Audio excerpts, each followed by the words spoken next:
हिमाचल में अनुसूचित जाति जनजाति विकास निधि कानून बनाने की मांग को लेकर आज चंबा में जोरदार प्रदर्शन हुआ।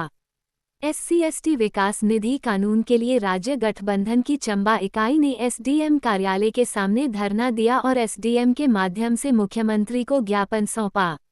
मुख्य मांग है कि प्रदेश के कुल योजना बजट में से जनसंख्या अनुपात के हिसाब से SC के लिए 33% और ST के लिए 8% बजट आवंटन अनिवार्य किया जाए और इसके लिए आंध्र प्रदेश, कर्नाटक की तर्ज पर अलग कानून बनाया जाए।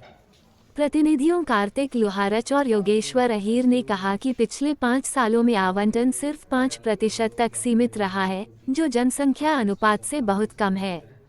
सरकार ने चुनावी घोषणा पत्र और न्यायपत्र सम्मेलन में इस कानून का वादा किया था, लेकिन अभी तक पूरा नहीं किया।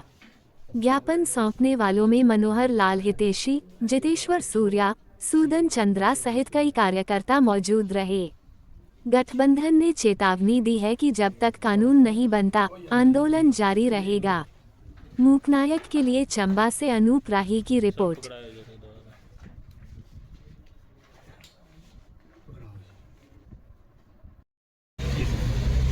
सभी को जय भीम। आज दिनांक 24 अगस्त 2026 को हिमाचल प्रदेश अनुसूचित जाति जनजाति राज्य गठबंधन के आह्वान पर एक धरना दिया गया, जो कि लगभग 11 बजे से लेकर 1 बजे तक चलेगा। और ये धरना जो पूरे हिमाचल प्रदेश में उपमंडल स्तर पर आयोजित किया जा रहा है।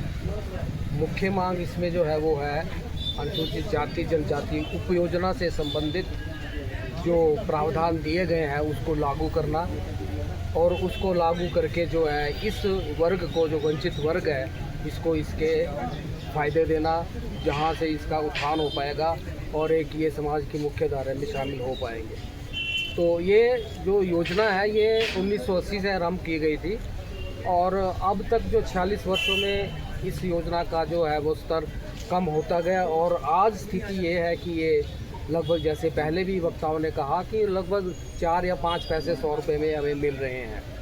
और पहले भी जो मिल रहा था पैसा, वो जो बजट एलोकेट हो रहा था, वो भी कहीं और अन्य मदों पर इस्तेमाल किया जा रहा था, जैसे नेशनल हाईवे का निर्माण, अस्पतालों का निर्माण, विद्यालयों का निर्माण, और तो और जो अभी हमारे पीछे जो गेम्स हुई थी, कॉमनवेल्थ गेम्स, वहाँ भी ये पैसा लगाया गया। तो जबकि ये पैसा जो है अनुसूचित जाति जनजाति वर्ग पर इस्तेमाल होना था। तो हमारी आज मुख्यमंत्री महोदय से यही मांग रहेगी कि वैसे भी हमारा आपका जो ये है लोकसभा चुनाव 2024 में जो हुआ, उसमें भी जो मैनिफेस्टो था, जो घोषणा पत्र था, उसमें भी इस योजना को लागू करने का उन्होंने अपनी मांग रखी थी कि जब हम जीत के आएंगे तो इसको पूरे भारतवर्ष में लागू करेंगे। तो वही मांग हम दोहरा रहे हैं। तो हमें पता है कि ये कांग्रेस का ही घोषणा पत्र है और हम ये आशावान, पूरी तरह से आशावान है कि मुख्यमंत्री जी इसके ऊपर इसको जल्द से जल्द लागू करेंगे। वैसे भी चुनाव आने वाले हैं और लगभग 1/3 जनसंख्या जो इस वर्ग से आती है, तो मुझे लगता है कि मुख्यमंत्री महोदय को इसका भी फायदा होने वाला है। इन्हीं शब्दों के साथ आपका सर एक बात मैं पूछना चाह रहा हूँ कि ऐसा क्यों हो रहा है कि ये बजट जो है अन्य मदों पर खर्च होता है? हाँ, इसका मुख्य कारण जो है वो, वैसे मैं बोलना भी भूल गया कि इसमें कि एक्ट का प्रावधान नहीं किया गया है। अच्छा। क्योंकि कानूनी प्रावधान जब तक नहीं होगा, ये जो बजट है ये कहीं और एलोकेट होता रहेगा।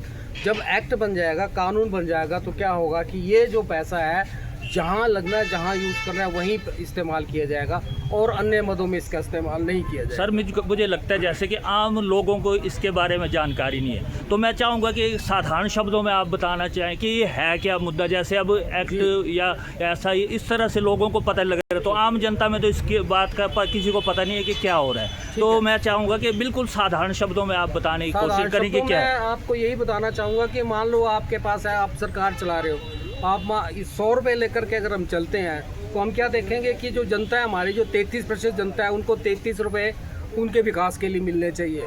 लेकिन वो क्या रहा है कि 33 रुपये मिलने के बजाय वो 4 पैसे तक सीमित हो गया।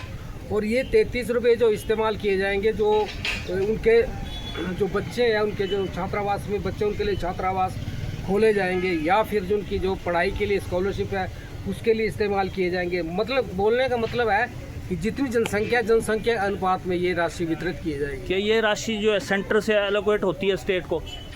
या स्टेट का अपना बजट होता है?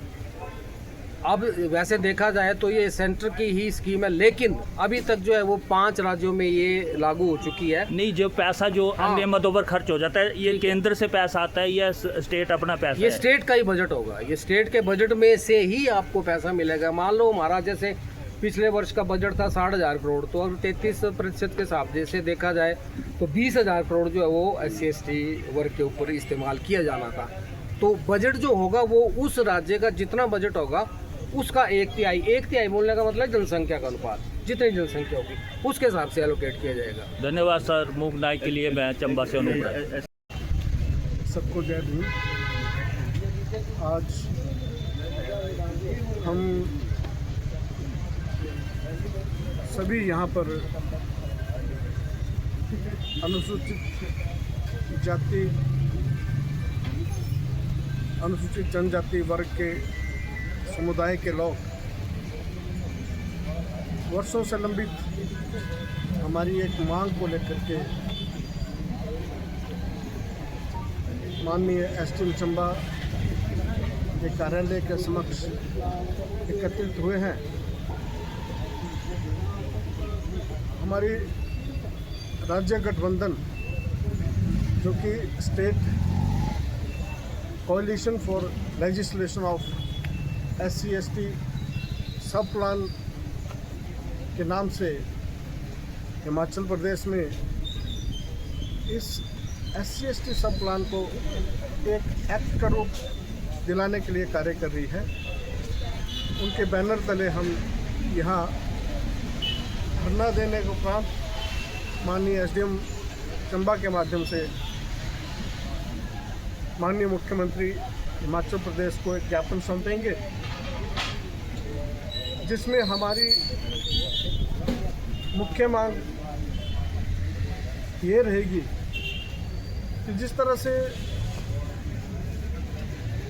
बीते कई वर्षों तक न केवल हिमाचल प्रदेश बल्कि देश भर में SC/ST समुदाय को जाति के अनुपात के आधार पर जो प्रोविज़न था बजट का वो मिलता रहा है, लेकिन बड़े दुख का विषय है कि पिछले कुछ वर्षों में जो भी सरकारें आई हैं उन्होंने इस बात को अनदेखा किया है। जहां आरंभ में लगभग 20% के आसपास सब प्लान का बजट होता था, वो धीरे धीरे कम होकर के 10%, 5%, 3%, और बड़ा दुख होता है ये बता करके कि अगर हम पिछली सरकार की बात करें तो उसमें 0.1% जो था बजट का वो हिस्सा रह गया। तो इसी मुख्य मांग को लेकर के हम एक कानून जो हमारे कई राज्यों में, जिसमें हम तेलंगाना की अगर बात करें तो वहाँ इसको कानून का रूप दिया गया है और जाति के अनुवाद के आधार पर जो बजट का प्रावधान वहाँ पर किया गया। तो हम आशा करते हैं कि हमारे माननीय मुख्यमंत्री जी हमारी इस बात को स्वीकार करेंगे और हमें जो है हमारी जाति के अनुपात के आधार पर बजट में प्रोविज़न करेंगे। धन्यवाद। जय